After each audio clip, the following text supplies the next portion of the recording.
I just had to let you know you're.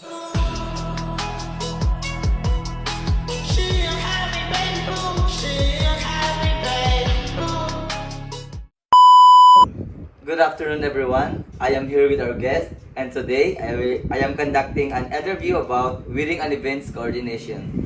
And his insights will help us understand how events are planned and managed. And sir, may I ask a few questions? Okay, so before anything else, can you introduce yourself and where do you live?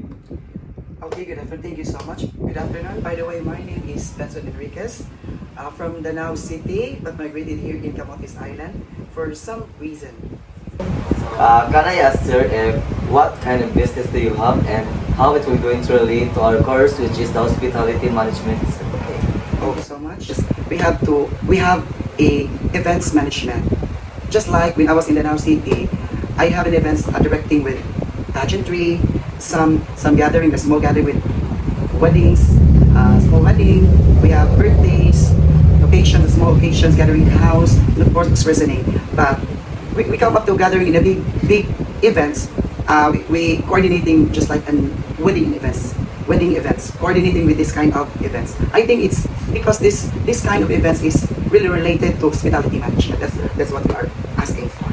Yes sir. So in the business that you have sir, how long have you been in the industry?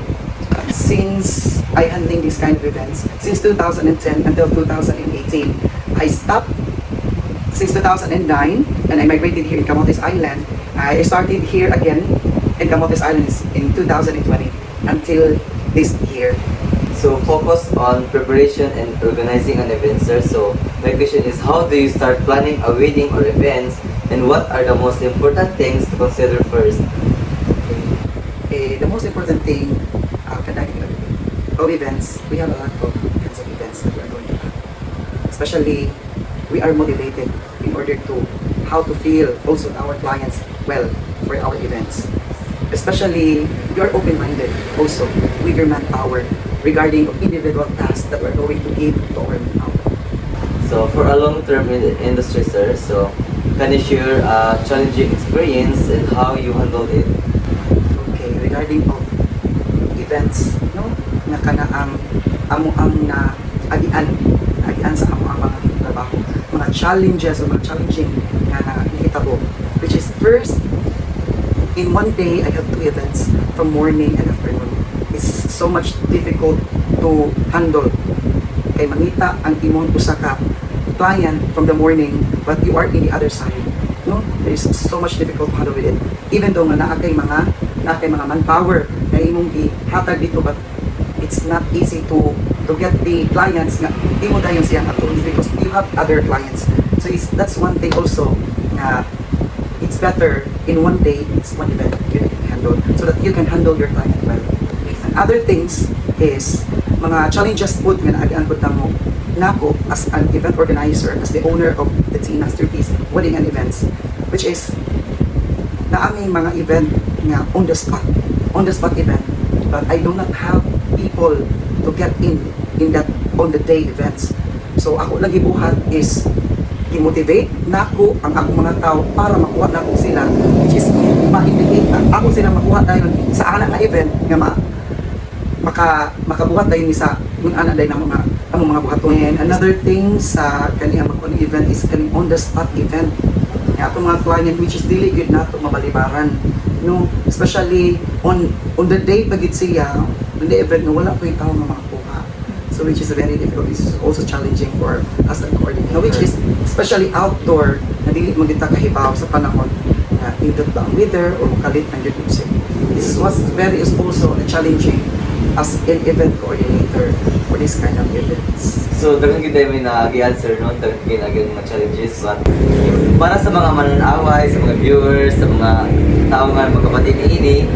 So kung sa mga tao nga mga beginners pa as a coordinator or sa events organizer, so kung saan nga advice ang imong mahatag kanamo or sa mga tao as an aspiring coordinator sir?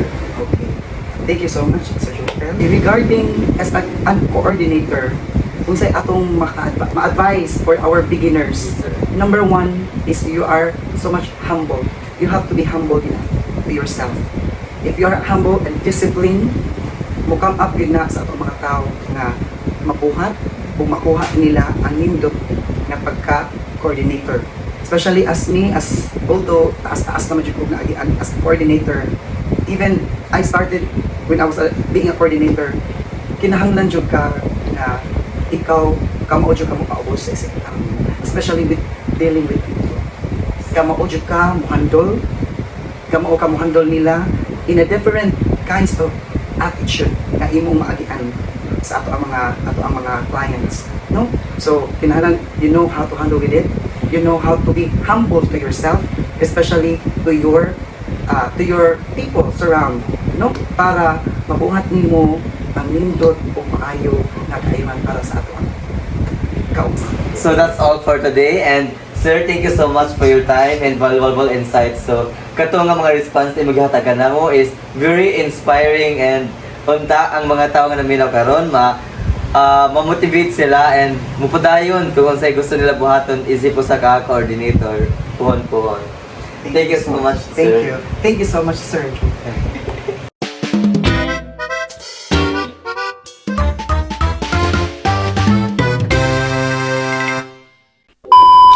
Valuable insights.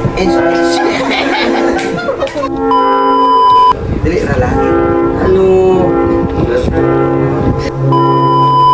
Thank you. Thank you so much, sir. Really gave